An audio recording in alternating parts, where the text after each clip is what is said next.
We know this podcast is amazing and does not seem to lack anything, but we still need a legal disclaimer. Jeremy and Zach are not doctors. Please consult your physician prior to implementing any changes that you heard on this podcast. The listener assumes that Jeremy and Zach do not know what they're talking about and that you'll do your own research on the topics talked about in this podcast. The hosts of this podcast are not liable for any physical or emotional issues that might occur directly or indirectly as a result of listening to this podcast. This is a Fit Mess with Zach and Jeremy.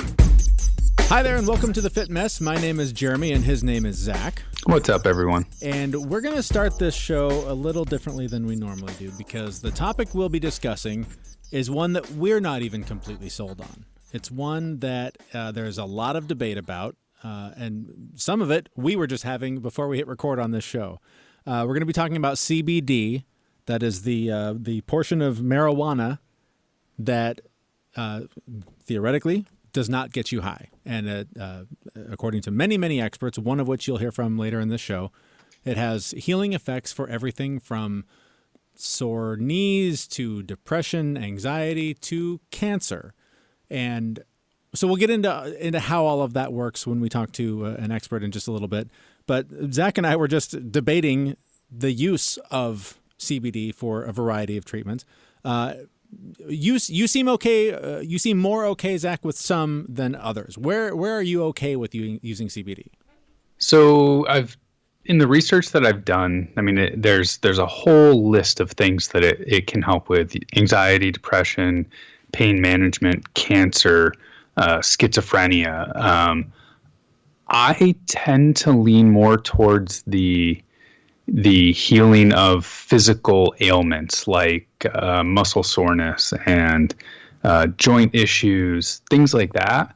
So where I struggle with it, though, is the impact that it has on the mental side around anxiety and depression. While, there's a lot of research out there on that it helps, and I can, speak from personal experience that CBD does relieve anxiety to a certain extent. I have this nagging doubt that, dealing with mental issues like depression and anxiety with CBD is a natural form, but no different than, taking an antidepressant. You're not dealing with the underlying issues. You're just masking the feelings or the sensations. That's where I struggle.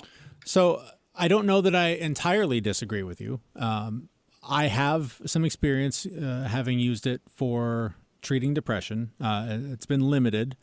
My understanding is that to fully experience its effect in treating that issue, it needs to be done for a much longer period of time than I have done.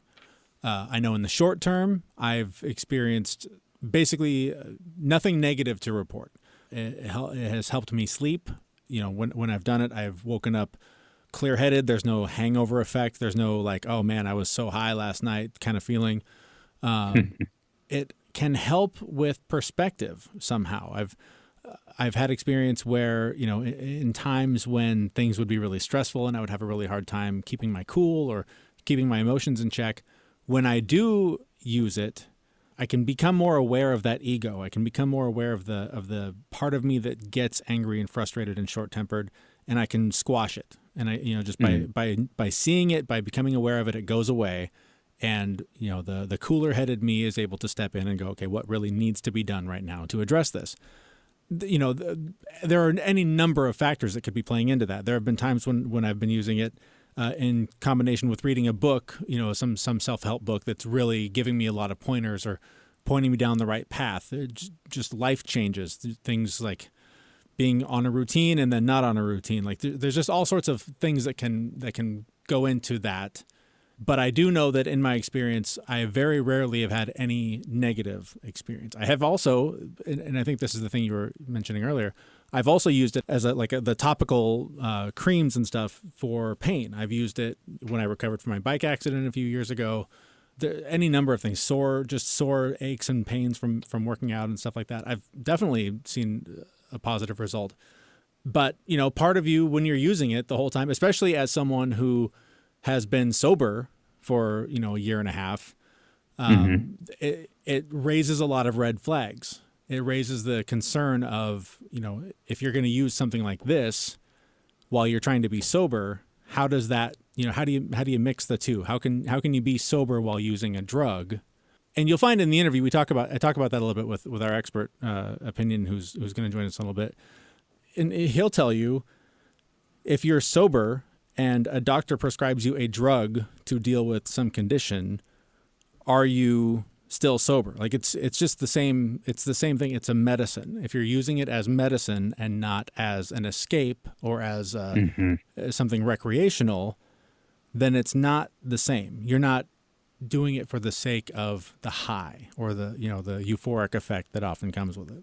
Right. I mean, it's not a whole lot different than like taking a vitamin, right? You're taking something that your body can use to work a little bit better. And, we were talking before the show, you're essentially biohacking for the most part, because it certainly can have impacts on the body. And the research that I've seen, the impacts generally seem to be positive or nothing at all. Right. Right. Either it does nothing for you or you've got some kind of positive experience. So I feel like I'm coming off in the beginning that I don't like it, or I don't think it's worthy or worthwhile. And it's quite the opposite. I think it's worthwhile to take a look at and experiment with in helping you get to your ideal state. But I personally just haven't experienced a whole lot with it other than trying to deal with anxiety. And in my opinion, CBD for anxiety is an escape. It's avoiding that anxiety instead of dealing with it. So, I've got a very skewed opinion in that arena. Yeah. Well, and there's a couple things to consider here. And one is using it in that way. You're feeling anxious, whatever, you're having a bad day and you think, oh, I'm going to just take some of this to chill out. That, to me, that is an escape. It's like drinking a beer. Like you Right. get home from the end of the day, you need to cool down, you have a beer. But that, again, that is assuming that you're using enough and using enough in combination, THC, CBD, to create a high or that numbing effect that alcohol or any other recreational drug would create. So there's that. The other issue is something that we talked, I think it was on our last episode, we were talking to BioCurious Kayla about the mind-body connection.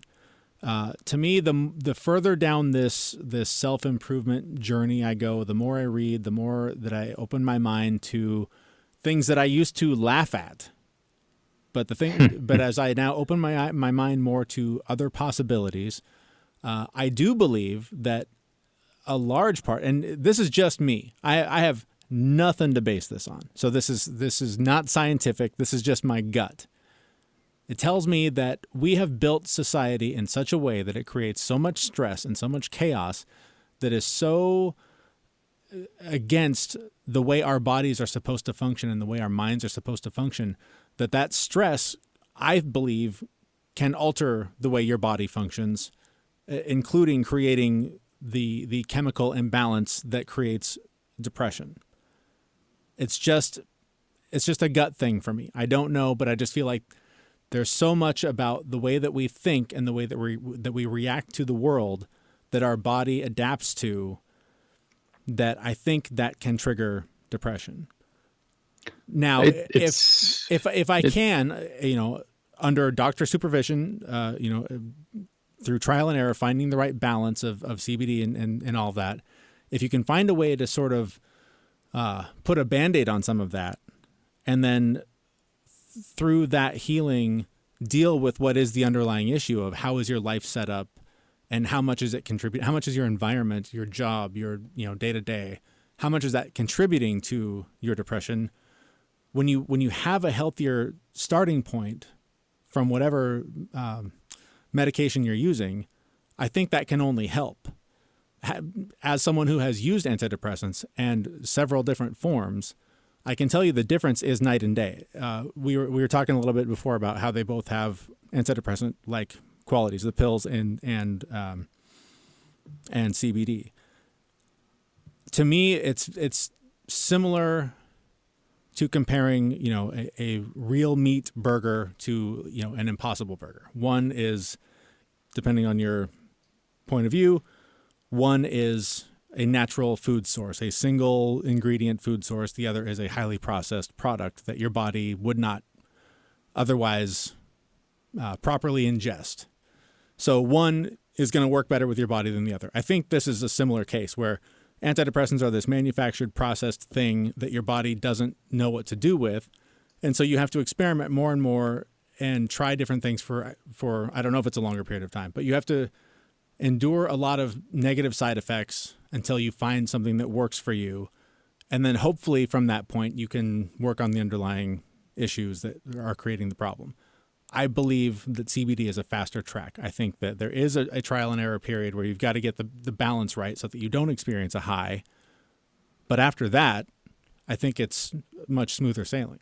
I would agree that it's definitely going to be smoother sailing because the side effects of CBD are going to be lower inflammation and less anxiety and, a whole slew of, physical ailments that perhaps will go away. Again, for me, I don't deal with depression with the exception of I deal with depression because of how bad my anxiety is. My anxiety makes me depressed. So mine is significantly different. It's not a chemical imbalance. It's a result of the smoke alarm going off nonstop. Mm-hmm, mm-hmm. And I agree that like some people do need antidepressants. I think when we talked to Johan Hari, it was made a little bit more clear as to how truly effective those pills are, and they're not as effective as everyone seems to think they are. Whereas CBD, it from a chemical reaction standpoint, it does pretty much the same thing. So it can definitely help those who really need that help from a chemical imbalance standpoint, and there's no side effects. So I mean, really, what's the harm? Try it. That's my official stance, but obviously right. There's a disclaimer on that. Like, be careful. Work with a doctor. Yes. And as you're about to find out, that still is very challenging, even though medically CBD and marijuana have been available in many, many states for a very long time. That doesn't mean that most doctors are on board. I found one that is. He's a very old friend. He's not very old, but he's a very old friend of mine. We go back many, many years. We got together just the other day, and he works in this field. This is something that he has a lot of experience with. And he'll tell us now why you might want to add CBD to your biohacking toolbox. I'm Ajit. I am a medical doctor, and although my specialty is critical care, over the past about almost 8 years, I've been dabbling with cannabis therapy for various conditions ranging from insomnia to stage 4 cancer. And during the years, I've been able to, really collaborating with other physicians, mainly integrative oncologists, understand what the true potential of medical cannabis is. They don't really teach you this in med school. And for years, even I thought, like, what really is the medical capability? What can cannabis do other than, let's say, stimulate appetite, maybe act as an analgesic for pain? Over the years, I've discovered it's actually more than that. In many cases, it can help cure, not just treat, but just really cure a lot of conditions. In the world of cancer, which is what I predominantly do, I handle stage 3, stage 4 cancer patients. If I'm lucky, I can get them in early enough that has a better success. But what high dose cannabis therapy can do for cancer, not all cancers, but a good portion of cancers, is this. So CBD is very popular. THC is very popular. But, in the world of cancer, high dose CBD that's cannabis derived, not the stuff you find at the drugstore, hemp derived CBD, high dose cannabis derived CBD initiates a process called, it prevents something called angiogenesis, which is the formation of new cells, specifically new cancer cells. But that can only be achieved in really high dose, really concentrated oil. Now this is CBD. So am I getting blazed out of my mind with this super concentrated CBD to treat cannabis or to treat cancer, or is it more subtle than that? It's a bit more subtle. You're not really getting high the way you would with THC. You're getting sleepy. You're feeling something, but you're not high like you just had a pot brownie or something like that. Okay. It prevents the formation of new cancer cells in theory and of course, via practice and via collaborating with other doctors, we know what it has a greater affinity towards. Okay. High dose THC creates something called apoptosis, which is programmed cell death, okay, of cancer cells. So CBD is preventing new cells from forming. THC is killing cells. So you want to do that all at the same time. Again, that you have to do together also at a very high dose. So if I was just giving you this extremely high dose THC, when I say high dose, I'm talking like a full gram of CBD oil. That's yielding at like 80% saturation of CBD. And the same thing with THC, about 70, 80% saturation, an entire gram of oil. And just to give you perspective, most vape pens, when you buy them, have half a gram of oil that you're vaping. And to a moderate, user, that vape pen is probably going to last a month, okay? But this is something that we have to give every day. A full gram of this THC oil, a full gram of this CBD oil, every single day for the first 90 days. Why first 90 days? That's kind of like the benchmark where you see if it's working, okay? So now I'm high out of my mind. Yeah. Well, yes, but yes, if you were to do it like all right then and there. But what we do is and again, I'm only talking cancer. There's so many other, different diseases I deal with. But in the world of cancer, we know that THC is going to get you really high. That CBD is going to get you really relaxed. So we start them off really small. We start with like almost like a rice kernel size amount of oil for CBD and THC, and then we eventually build up. We build up a tolerance, okay?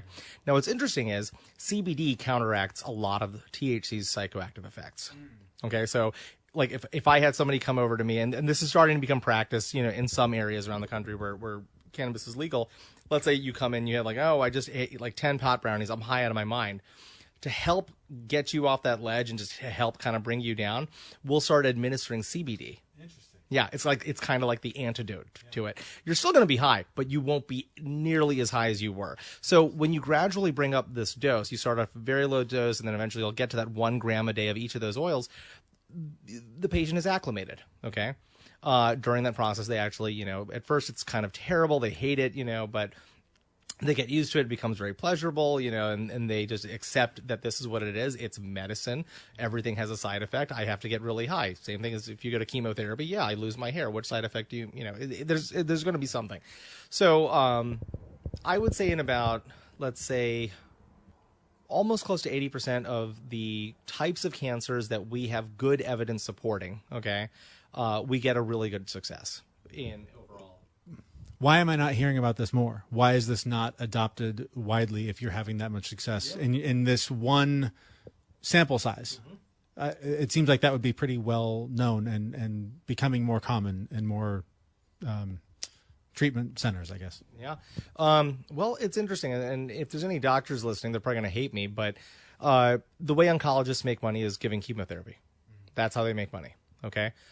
There's also in the States, we practice defensive medicine, meaning we want to do what is considered the gold standard, what it's accepted, so that we don't get sued later on that we did some sort of fringe, crazy, radical, experimental therapy without, really good consent, which, I do have consent forms and stuff.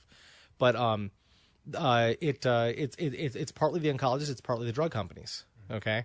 Does it work for every cancer? No. I've had zero success with pancreatic cancer. But things like there are these certain types of brain cancers. They're called glioblastomas, astrocytomas. Certain types of colon cancer I have a really high success rate with.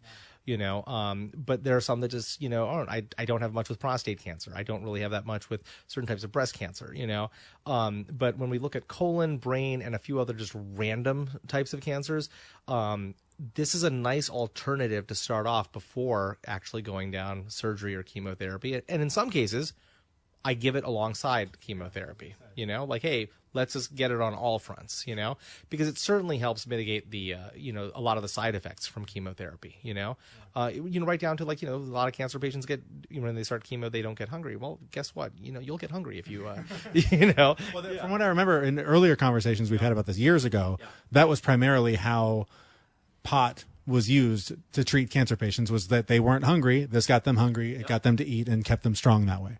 That's absolutely right. Kept up their appetite, took off a lot of nausea. There's still going to be random pains that are happening from cancer or the treatment or like surgery. That took care of that better than just dousing yourself with opiates. So yeah, that was kind of like the early formation. But what's interesting is that the people I work with in California, the original people who wrote what's called Prop 215, the medical legislation for cannabis, they knew this back like in the 80s or 70s. They were like, we started giving high doses of this for our our colon cancer patients, just because like they're miserable, let's just keep them high, whatever. But then they started seeing a result that was beneficial. Like the tumor, the biggest success in cancer is if nothing gets bigger or nothing gets worse. But in some cases, not all, I don't want to advertise this the wrong way, they started seeing some resolutions, which, you sometimes don't even get with the modern chemical, stuff. Yeah. Okay, so shifting a little bit from cancer. So in my experience, I battle with depression and anxiety. It's a thing I've had my whole life. And I've heard a lot of good things about using CBD to counter that. I have experimented a little bit, certainly not widespread. I've tried a couple different things. Usually it's some sort of a liquid form that's in a vial or whatever. You take a few drops or whatever it is. In my experience, I have noticed that for me, it's very similar to taking an antidepressant, where it sort of puts a ceiling on emotions and it puts a floor on it, and it just sort of keeps you right there in the middle. And for me, that's not the desired effect. Like, I'm at a point in my life where I want to experience life. I want to experience the highs and the lows. And I feel that's really artificial for me, and I can't live in that place, because I do find that when I am pushed to feel in that state, it's frustrating, because it's less manageable than if I just naturally get frustrated or naturally get sad or happy or whatever. So I guess, what do you know about it in terms of treating, mental health issues like this? And I guess, what advice would you have for someone who maybe has tried it and is having that same, like, I don't want to be on an antidepressant, I want to function a little more, quote, normally? Yeah. I have plenty of patients that are that have a coupled depressive situation as well as anxiety. Okay. My wife is one of them. My wife, I mean, she has autoimmune disease as well. So I treat that, but I also treat her. So she's like my best patient when it comes to that, anxiety and depression. And she tried antidepressants. And I say her, but this is really kind of like the same story I get from anybody that's been on antidepressants or has anxiety, or just, like, look, I've done these pills. I don't like the way it makes me feel, because sometimes, again, the side effects, you may not have these depressive episodes, but you're almost in this like numb-like state, which just prevents you. It's a different level of not enjoying life, And so she tried that, was like, nope, I'd rather just feel my anxiety and whatever, because at least I'm feeling, And I don't really want that. Now, that was a tricky area. It was almost an area that I didn't want to get into. I've actually gone full force into it now, because part of what I've just entered the world of PTSD therapy as well, which is insane. But no, let's talk the depression. Let's talk the anxiety. It does work, but it's the way I learned how to do it was, again, collaborating with those in mental health that use more of a naturopathic approach versus, an allopathic approach, which is, let me give you therapy, but then let me also give you a bunch of pills. And in some extreme cases, that might be the only thing to do. Okay. I don't want to serve anyone. But in this situation, what we do is a high CBD. Okay. It has to be cannabis derived, because hemp derived just doesn't do the same thing. But then also with that, it's coupled a low dose THC. So okay, so real quick, I'm a dummy. What's the difference between cannabis derived and hemp derived? Oh, okay. So hemp, industrial hemp, you can get a component which is similar, let's say structurally, to CBD. Okay. But it will elicit only, let's say, a quarter, maybe even less than a fraction of what cannabis derived CBD can do. Okay. So for example, hemp-derived CBD can get you relaxed, okay? Maybe a very slight analgesic if you have pain, and that's really about it, okay? Whereas cannabis-derived has more potential, okay? I can go into the science of it, but let's just, layman's approach, it just has way more potential, such as, okay, hemp-derived CBD, it won't do what it does in cancer, which is, prevent angiogenesis, okay? Whereas cannabis-derived will. Not with all cancers, but with some. Okay. I'm gonna get even dumber. So I've always thought of hemp as the thing that is made from cannabis. Right. Is that not correct? Not correct. Industrial hemp is much different than cannabis. Okay. What's the difference? It's in the same family. It's definitely in the same family, but it's not. It's a different plant. It's in the same family. Okay, but it's not. It doesn't generate the same type of. There are these things called terpenes and cannabinoids and all sorts of, it just doesn't do it. It's in the same family, much like how come you don't get high if you smoke a hop? It's in the same family as cannabis, but it's not, that's the best layman's approach I can probably give. And I should probably do my own little fact checking on it too, to make sure that, because I'm not a botanist. I only use the medicine and see, what the outcome is, but which we can do at a different time. But it just doesn't produce what the cannabis-derived CBD will produce, okay? So what I do is I do a heavy cannabis-derived CBD, okay, which doesn't really get you high. You feel an effect, but it's nowhere near that numbing effect that you would being on an antidepressant, anti-anxiety, and it feels very nice. You're able to still be yourself. You're able to feel. You're able to, do that, but when I administer it, or when I ask the patient to administer it, they do it at night. They take an oral gel cap, okay? So they go to sleep. Right. Now, most people think, well, then that's just good for that night. No. Over the days, there's a cumulative effect that you start to see during the daytime, okay? And that's what you want, okay? Now, during that nighttime dose, we also give a very small amount of THC as well.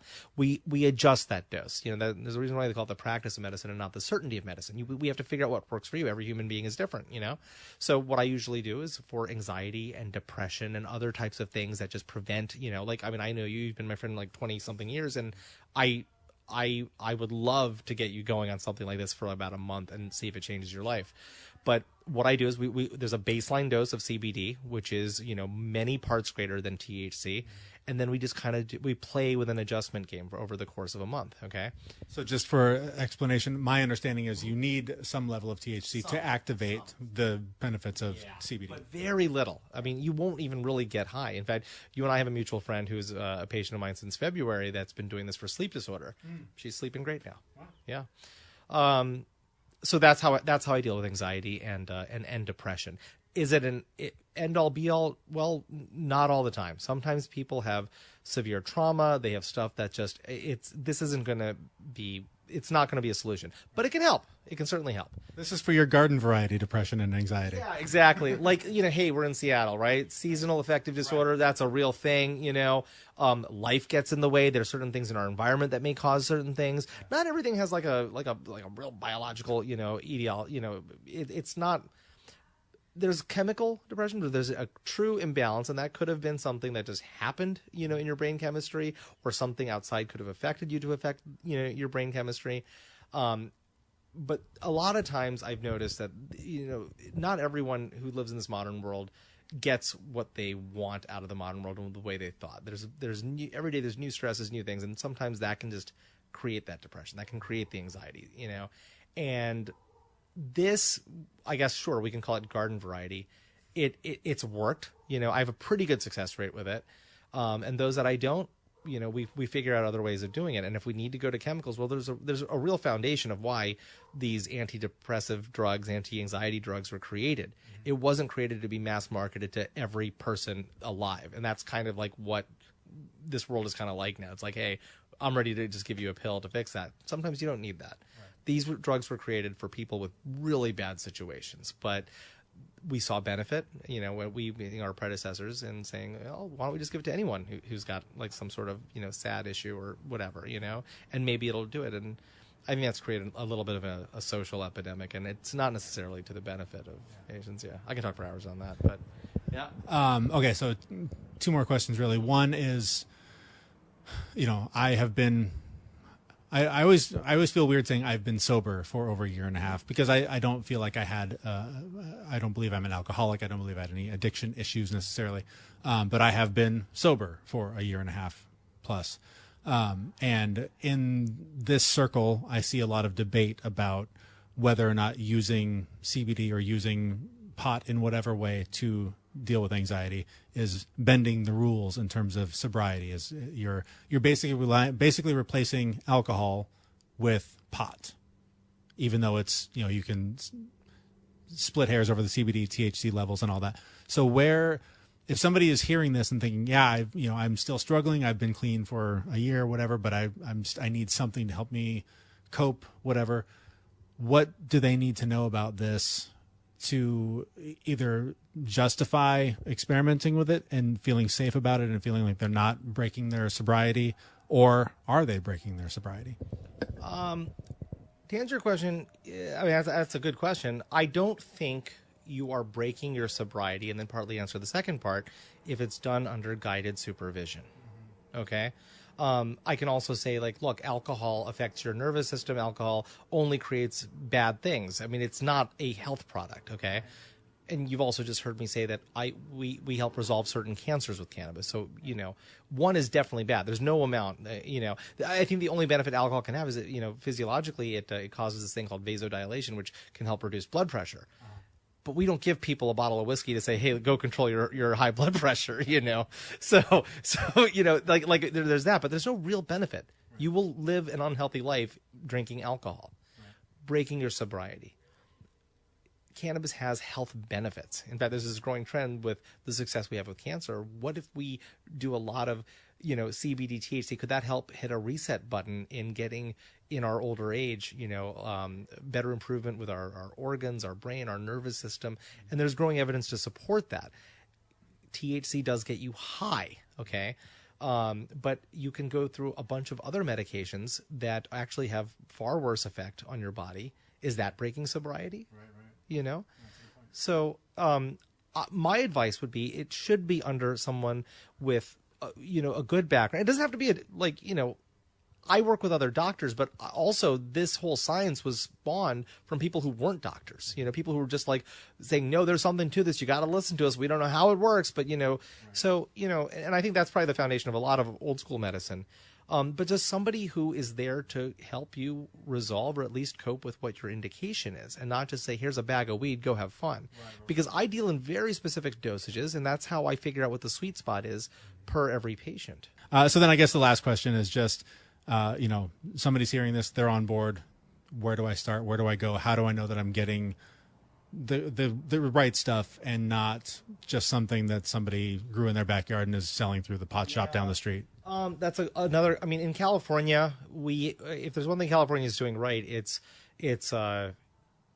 having the certain standards and knowing what you're getting, how much of what you're getting, being tested for.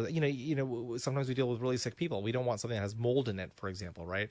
So in California, we are able to get things right down to the microgram. We're able to know where it was sourced. We're able to test and all that. I don't know if other states are, making that law, making that a standard. Some companies have better quality control than others. I would really start with maybe somebody who maybe in the medical profession, or maybe somebody a consultant who knows what they're doing, and start from there. It really is one about dosing. It's about the person who's kind of being your Sherpa through the entire process. And then it's also the product itself. What kind of product? The quality means everything. But it sounds like that's still hard to come by. If the your average person isn't going to go to their MD tomorrow and say, hey, where can I get the best stuff? That's right. And most MDs still won't. They're nervous about their license. They don't want to do the right thing because these aren't gold standards yet, right? I mean, I could easily say, come to me, like find me in San Francisco. I got you. Okay. But that can't happen to somebody who lives in Michigan or whatever, So, the internet is vast. You can certainly find a doctor who deals with cannabis. There's plenty of them. California is loaded with them. Okay.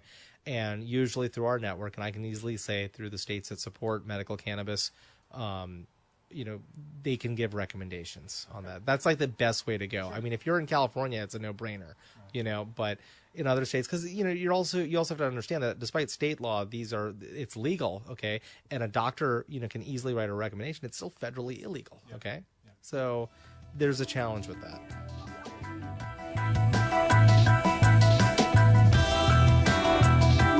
All right. Our thanks to my good friend Ajit, who is a doctor who works in this field and knows a ton more about this than we do. So take his advice or don't, wherever your comfort level is. It's a tricky situation. Again, this is something we're conflicted about. We don't have a lot of reason to tell you not to do it because there's very little possible negative side effect, unless, of course, there are laws that, go against such a thing. But I just think it's interesting that there seems to be so many things that you can treat with CBD that could potentially help you, could potentially change your life if done correctly. I wish I could point you to a website to go to find a list of doctors like him that would happily, help you out or treat you or whatever. If you are interested, I'm not going to publish Ajit's info, but if you want to contact us, I can try and connect you with him, and he can at least try and point you in the right direction. Here in Washington, it's all legal. You can walk into any store that is next door to any other store that is next door to any other store. There are so many of them. I think there's like 25 within, a mile of my house. You can walk in anywhere and get this stuff. I do miss that. That's one of the big things I am not enjoying about being in New York is the fact that I can't just go down the street and buy weed. However, the New York laws are changing.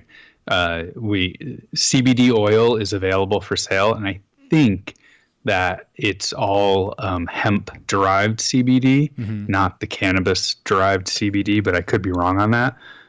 But purchasing marijuana in New York is still illegal, but they just decriminalized the possession of it. So can you buy it online? If somebody sells a CBD product online, can you, and they're not in New York, can you buy it and have it shipped to New York? That's a good question. I would imagine that people are not shipping it just for legal reasons. No, there are possible. There are plenty of websites that will ship, and so I wonder if that's a way to get around that law. Not that you're sitting there jonesing, to get blazed or whatever, but I'm curious. I don't know. So maybe there's someone listening that would know how that law works. If it's not legal to buy it in your state, what if you're buying it from a California-based website and they ship it to New York? I don't know.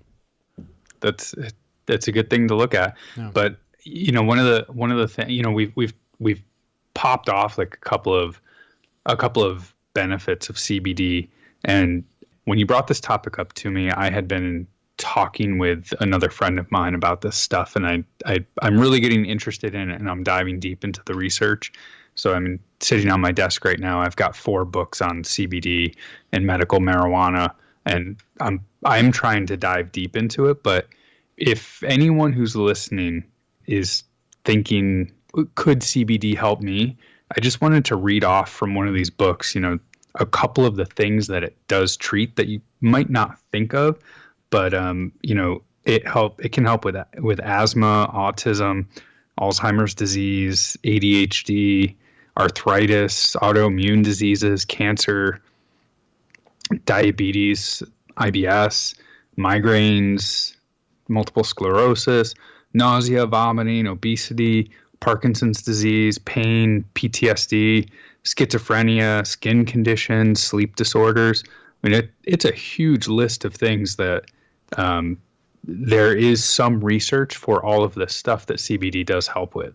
It is pretty mind-boggling that this one thing can help with so many things.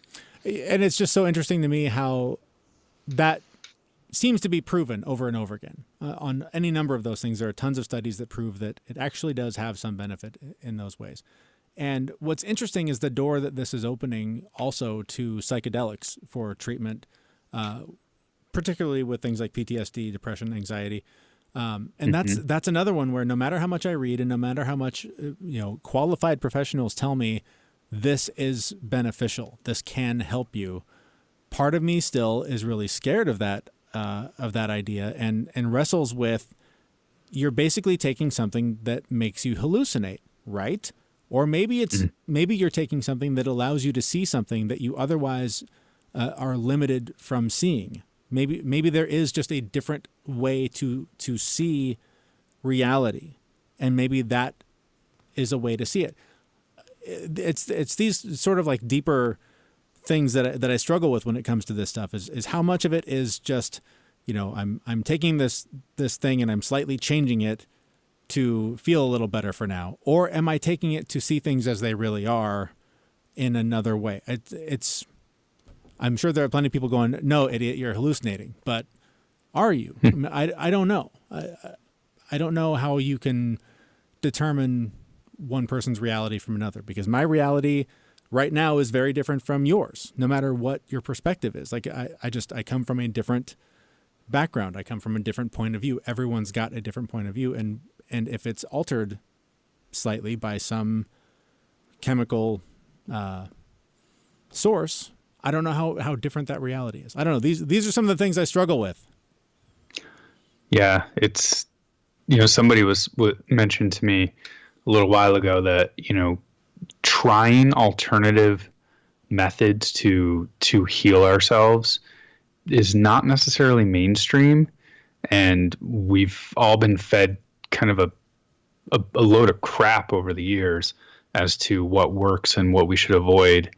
And, some of those things that the medical professionals have told us we should avoid or that they don't work. And I would label some of them as, and I use this in a very loving way, I would label them as woo-woo, right? Mm-hmm.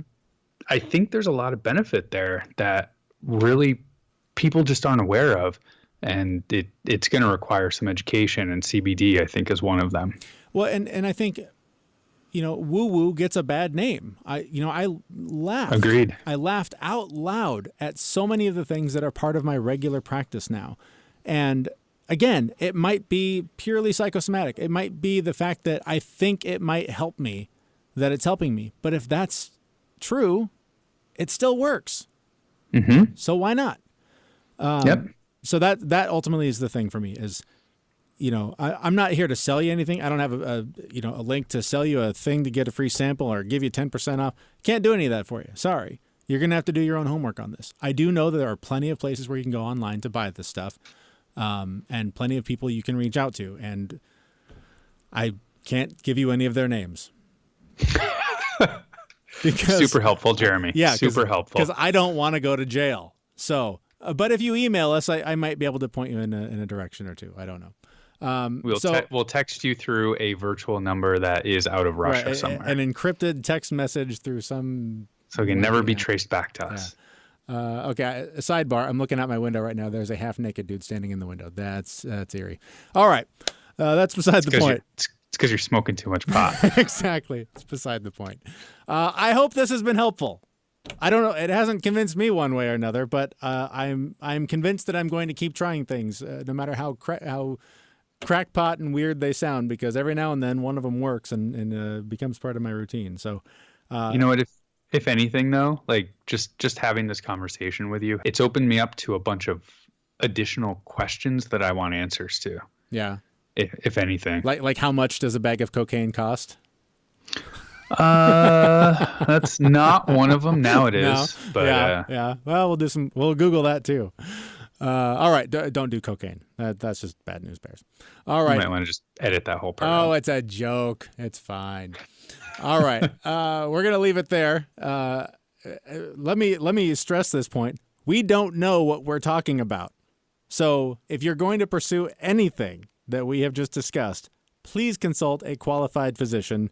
And if they say, no, that stuff's poison, maybe try a couple others just to make sure. But again, we don't know what we're talking about. We're just having this conversation to help you think about possible things that you could do to try and have a happier, healthier life.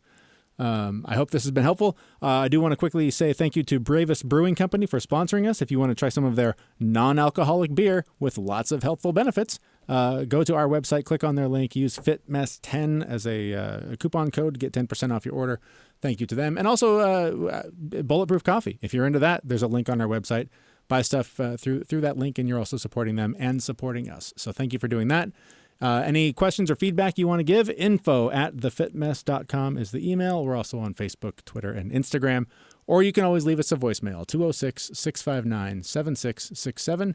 Thanks for being there. Thanks for listening to this nonsense. We'll be back soon with a new episode at thefitmess.com. This podcast is for information and entertainment purposes only. Statements and views expressed are not medical advice. This podcast and its hosts and producers disclaim responsibility for any possible adverse effects from the use of information herein. Guest opinions are their own, and this podcast does not endorse, nor does it accept responsibility for statements made by guests.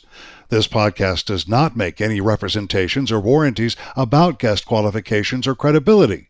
Individuals on this podcast may have a direct or indirect financial interest in products or services referred to herein. If you think you have a medical problem, consult a licensed physician. All right, let's go light it up.